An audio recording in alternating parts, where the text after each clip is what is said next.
అయిపోయింది. ఇవాళతో మన golden days మొత్తం అయిపోయాయి. మా వాడికి పాపం చిల్ మూమెంట్స్ అయిపోయాయి. మనకి రిలాక్స్ మూమెంట్స్ అయిపోయాయి.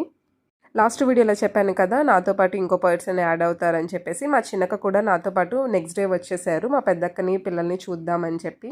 చిన్నక్క నేను అయితే ఒకే ఊర్లో ఉంటాము, ఎప్పుడైనా కలుస్తాము. సో కాకపోతే లాస్ట్ మినిట్లో మా చిన్నక్క యాక్చువల్గా ప్లాన్ చేసుకున్నారు, నాకు తెలియకోకుండా అన్ఎక్స్పెక్టెడ్లీ.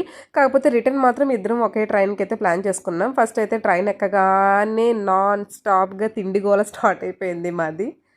ట్రైన్ ఎక్కినప్పటి నుంచి నాన్ స్టాప్గా గడ్డి మేస్తూనే ఉన్నాము. స్నాక్స్తోనే మా స్టమక్స్ ఆల్రెడీ ఫుల్ అయిపోయాయి. కాకపోతే మా అక్కకి ఎంత చెప్పినా వినకోకుండా చాలా ఫుడ్ ఆర్డర్ పెట్టేసేసింది. ఆర్డర్ పెట్టిన ఫుడ్ మొత్తం వరస్ట్గా ఉంది, సరిగ్గా ఎవరూ తినలేదు, పడేసాం.